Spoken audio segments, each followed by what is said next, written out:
ఈరోజు నేను ఈ గౌరవనీయ సభ ముందు ఒక పత్రాన్ని ప్రవేశపెడుతున్నాను. ఇది కేవలం ప్రభుత్వ నివేదిక కాదు, రాజకీయ ప్రణాళికా పత్రము కాదు. ఇది మన రాష్ట్ర భవిష్యత్తు గురించి, మన పిల్లల భవిష్యత్తుకు సంబంధించి ఒక మార్గసూచి, దశ దిశ నిర్దేశం చేసేటువంటి ఒక పత్రం. అదే తెలంగాణ రైజింగ్ 2047. అధ్యక్ష, గత కొన్ని వారాలుగా పెట్టుబడిదారుల సదస్సుల్లో మరియు ప్రణాళిక బోర్డుల్లో ఈ దార్శనికత గురించి మాట్లాడే అవకాశం నాకు లభించింది. ఆర్థిక శాస్త్ర విద్యార్థిలాగా నేను ఉత్పాదక అంతరం గురించి మాట్లాడాను. ప్రపంచ సమాజానికి ఆతిథ్యమిచ్చే వ్యక్తిగా కూడా మన తెలంగాణ ఆతిథ్యం గురించి మాట్లాడాను. కానీ ఈరోజు ప్రజల నమ్మకానికి సంరక్షకుడిగా మన ప్రజలచే ఎన్నుకోబడిన ప్రతినిధులతో ఈరోజు నేను మాట్లాడుతున్నాను. మనం ఒక కీలకమైన మలుపు వద్ద నిలబడి ఉన్నాము. ఈరోజు చారిత్రాత్మకంగా 1991 నుండి ప్రతి దశాబ్దంలో మన ప్రాంతం యొక్క స్థూల రాష్ట్ర దేశీయ ఉత్పత్తి జిఎస్టిపి రెంటింపు అయింది. ఈరోజు మనం $200 బిలియన్ ఆర్థిక వ్యవస్థగా ఉన్నాము.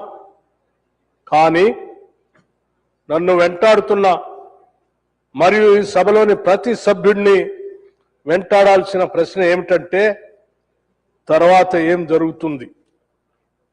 మనం ఏమి చేయకపోతే, మనం యథావిధిగా కొనసాగితే 2047 నాటికి మనం సహజంగానే $1.2 ట్రిలియన్ ఆర్థిక వ్యవస్థగా ఎదుగుతామని ఆర్థికవేత్తలు చెప్తా ఉన్నారు. అది గౌరవప్రదంగానే అనిపిస్తుంది.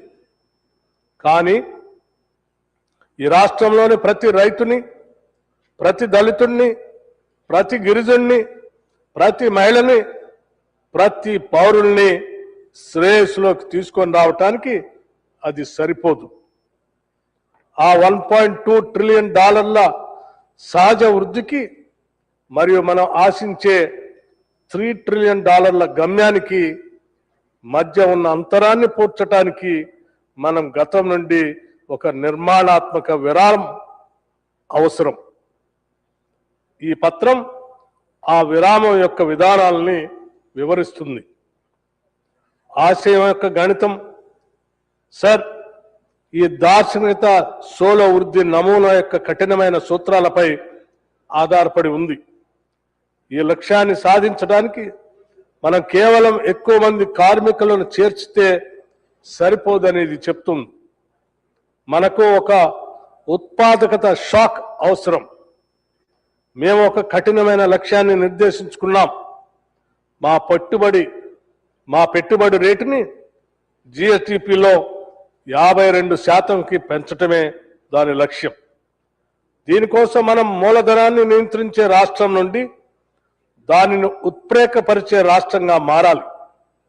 దేశీయ పొదుపులు, విదేశీ ప్రత్యక్ష పెట్టుబడులు మరియు మొదటిసారిగా మా స్టార్టప్ల కోసం ఆవిష్కరణలోని నష్టాన్ని తగ్గించడానికి ఒక ప్రత్యేక ఫండ్ ఆఫ్ ఫండ్స్ మిశ్రమం ద్వారా మేము దీనిని సమీకరిస్తున్నాం. ఒక కొత్త ప్రాదేశిక ఒప్పందం ప్యూర్ రేర్. చాలా కాలంగా భారతదేశంలో అభివృద్ధి అంటే నిర్లక్ష్య సముద్రంలో శ్రేష్టత ద్వీపాలు అని అర్థం.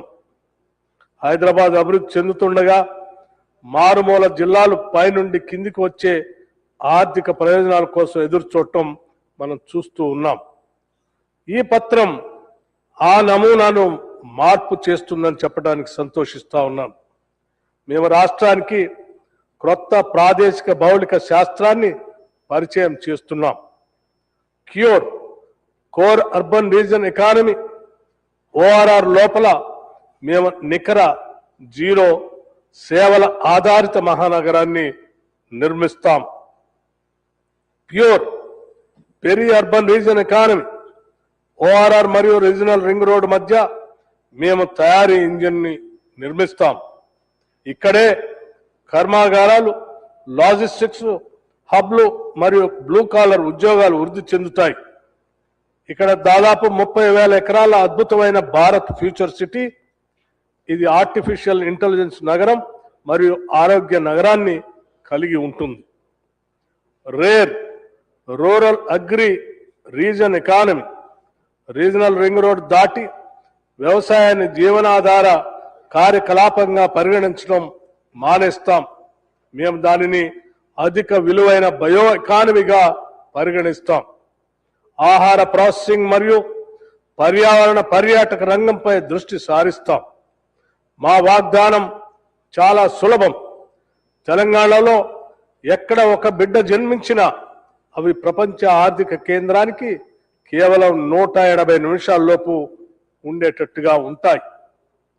మానవ మూలధనం అధ్యక్ష, జర్మన్ మోడల్ భవనాలు దేశాలు నిర్మించవు, ప్రజలు నిర్మిస్తారు. పరిశ్రమ నిరంతరం తమకు ఉద్యోగాలు ఉన్నాయని చెప్తుంది. కానీ మన యువతకు ఆ ప్రత్యేక నైపుణ్యాలు లేవు. ఒక పత్రం ఒక సమూల మార్పుని ప్రతిపాదిస్తుంది. యంగ్ ఇండియా స్కిల్స్ విశ్వవిద్యాలయంలో మేము German dual system of apprenticeship ని అవలంబిస్తున్నాం. విద్యార్థులు తరగతి గదుల్లో కూర్చోవటం మాత్రమే కాదు, వారు 3 నుండి 4 రోజులు షాప్ ఫ్లోర్లో మరియు 1 నుండి 2 రోజులు తరగతి గదిలో గడుపుతారు. మేము డిగ్రీల నుండి కాంపిటెన్సీకి మారుతున్నాం. ఇంకా ఆరోగ్య ఖర్చుని జిఎస్టిపిలో 8% పెంచడానికి మేము కట్టుబడి ఉన్నాం. ఎందుకంటే అనారోగ్య శ్రామిక శక్తి 3 ట్రిలియన్ ఆర్థిక వ్యవస్థను నిర్మించదు.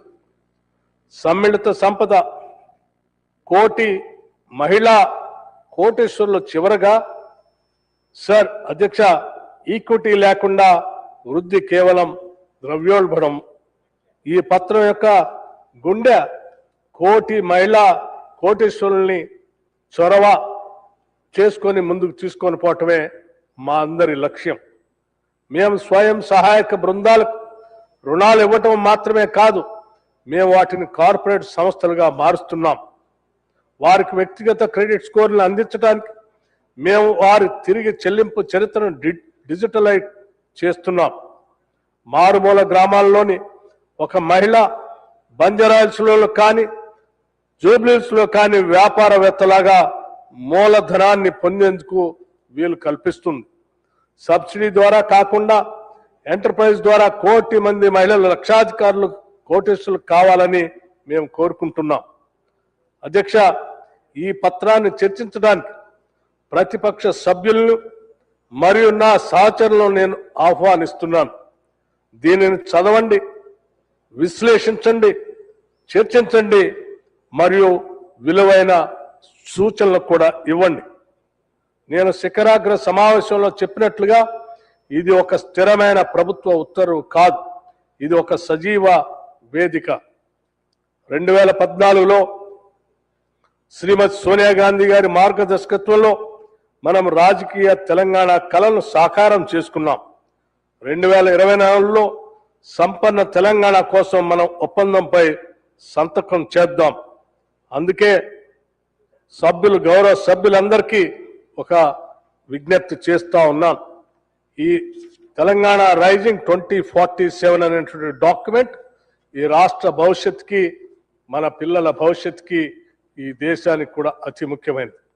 అందుకే అధ్యక్ష, ఈ ప్రభుత్వం రాష్ట్ర ముఖ్యమంత్రి శ్రీ రేవంత్ రెడ్డి గారి నాయకత్వంలో ఉన్నటువంటి కేబినెట్ ఈ రాష్ట్రంలో ఉన్నటువంటి అన్ని ప్రభుత్వ కార్యాలయాలకు సంబంధించినటువంటి కార్యదర్శులతో మరియు ఐఎస్పీతో మరియు నీతి ఆయోగ్ లాంటి వారితో మరియు దేశంలోనే ప్రపంచంలోనే అత్యున్నతమైనటువంటి నిష్ణాతులతో మాట్లాడి కూర్చి చేర్చి చర్చించి తయారు చేసినటువంటి డాక్యుమెంట్ ఇది.